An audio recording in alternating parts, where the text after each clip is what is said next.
ಶತಮಾನದ ಹೊಸ್ತಿಲಲ್ಲಿರುವ RSS ಸ್ಥಾಪನೆಗೆ ಕಾರಣವಾದ ಅಂಶಗಳನ್ನು ನಮ್ಮ ಹಿಂದಿನ ವಿಡಿಯೋದಲ್ಲಿ ತಿಳಿದುಕೊಂಡ್ವಿ. ಇನ್ನು RSSನ ಗುರಿ ಮತ್ತು ಉದ್ದೇಶಗಳೇನು ಅನ್ನೋದನ್ನು ತಿಳಿಯೋಣ. ವಿದೇಶಿ ಆಕ್ರಮಣಕಾರರಿಗೆ ಭಾರತವು ಸೋತು ಗುಲಾಮರಾಗಲು ಹಿಂದೂಗಳು ಅಸಂಘಟಿತರಾಗಿದ್ದದ್ದೇ ಕಾರಣ ಅನ್ನುವಂಥದ್ದು ಡಾಕ್ಟರ್ ಜಿ ಅವರ ಬಲವಾದ ನಂಬಿಕೆಯಾಗಿತ್ತು. ಹಾಗಾಗಿ ಅವರು ಹಿಂದೂಗಳನ್ನು ಒಟ್ಟುಗೂಡಿಸುವಂತಹ ಕಾರ್ಯದಲ್ಲಿ ತೊಡಗ್ತಾರೆ.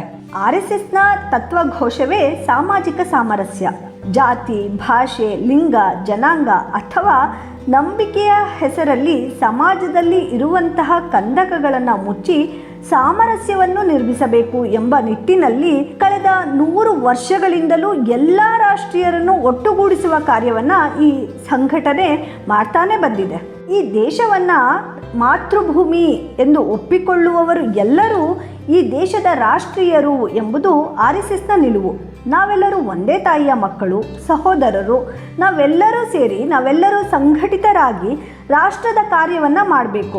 ನೂರಾರು ವಿಚಾರಗಳಲ್ಲಿ ವಿಘಟಿತವಾಗಿರುವಂತಹ ದೇಶದ ಜನರನ್ನು ಏಕಸೂತ್ರದಲ್ಲಿ ಪೋಣಿಸಿ ಸಂಘಟಿಸಬೇಕು ಅನ್ನುವಂಥದ್ದು ಈ ಸಂಘಟನೆಯ ಉದ್ದೇಶ. ಒಟ್ಟಾರೆ RSSನ ಮೂಲಮಂತ್ರವೇ ಭಾರತದ ಸರ್ವಾಂಗೀಣ ಉನ್ನತಿ. ಈ ಗುರಿಯನ್ನು ಸಾಧಿಸೋದಕ್ಕೆ ಅದು ಹಿಡಿದಂತಹ ದಾರಿ ಹಿಂದೂ ಸಮಾಜದ ಸಂಘಟನೆ. ಹಿಂದೂ ಸಮಾಜದಲ್ಲಿರುವ ಅನೇಕ ಗುಂಪುಗಳನ್ನು ಒಂದುಗೂಡಿಸಿ ಧರ್ಮ ಮತ್ತು ಸಂಸ್ಕೃತಿಯ ಆಧಾರದ ಮೇಲೆ ಹಿಂದೂ ಸಮಾಜವನ್ನು ಪುನಶ್ಚೇತನಗೊಳಿಸುವುದು, ಆ ಮೂಲಕ ಭಾರತವನ್ನು ಪರಮ ವೈಭವದತ್ತ ಕೊಂಡೊಯ್ಯುವುದು RSSನ ಪ್ರಮುಖವಾದಂತಹ ಗುರಿ ಅಂತ ಹೇಳ್ಬೋದು.